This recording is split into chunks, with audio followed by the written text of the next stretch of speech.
आखिरी चिट्ठी। रवि एक सफल इंजीनियर बन चुका था।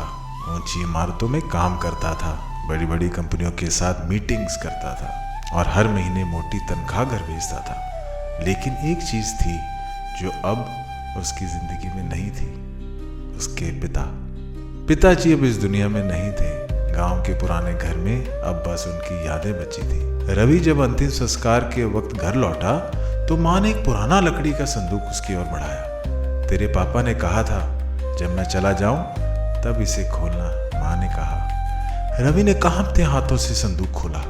उसमें एक पुरानी डायरी थी, कुछ तस्वीरें और एक चिट्ठी, पीले लिफाफे में जिस पर लिखा था मेरे बेटे रवि के नाम, जब मैं न रहा। रवि की आंखें भर आई। उसने चिट्ठी खोली और पढ़ना शुरू किया।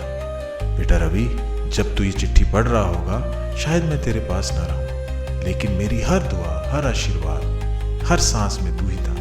मुझे आज भी याद है जब तू पहली बार साइकिल चला रहा था और गिर पड़ा था, तू रो रहा था और मैं दूर खड़ा था जानबूझकर, क्योंकि मैं चाहता था तू खुद उठना सीखे। लेकिन बेटा, उस रात मैंने तकिए में मुंह छुपाकर बहुत रोया था। जब तू शहर गया पढ़ने, मैंने तुझे स्टेशन पर छोड़ने वक्त पीठ थपथपाई थी, पर गले नहीं लगाया, क्योंकि मैं नहीं चाहता था तू मेरी कमजोरी देखे।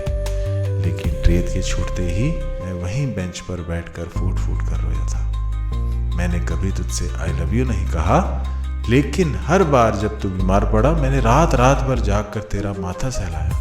बेटा, मैंने तुझे उड़ना सिखाया, लेकिन खुद जमीन पर ही रहा, ताकि तू जब भी गिरे मैं तुझे थाम सकूं। अब जब मैं नहीं हूं तो बस इतना जान ले, तू मेरी सबसे बड़ी कमाई थी। तेरी हर मुस्कान मेरी पूजा थी, तेरी हर सफलता मेरी जीत थी। और हाँ, जब तू अपने बेटे को पहली बार गोद में उठाएगा तब शायद तू मुझे समझ पाएगा, तेरा पिता। रवि की आंखों में आंसू थमने का नाम नहीं ले रहे थे। उसने पहली बार महसूस किया कि पिता का प्यार शब्दों में नहीं, त्याग में होता है। वो जो कभी कुछ नहीं मांगते लेकिन सब कुछ दे जाते हैं। उस दिन रवि ने अपने बेटे को सीने से लगाकर कहा, बेटा, मैं तुझे वो सब कुछ कहूँगा जो दादाजी मुझसे नहीं कह पाए। लेकिन प्यार छुपाना नहीं, जताना भी ज़रूरी है। ये कहानी सिर्फ एक बेटे की नहीं, हर उस इंसान की है जिसने कभी अपने पिता की खामोशी में प्यार महसूस किया हो। दोस्तों, आओ सारे मिलकर अपने पिता को याद करें। धन्यवाद, शुक्रिया।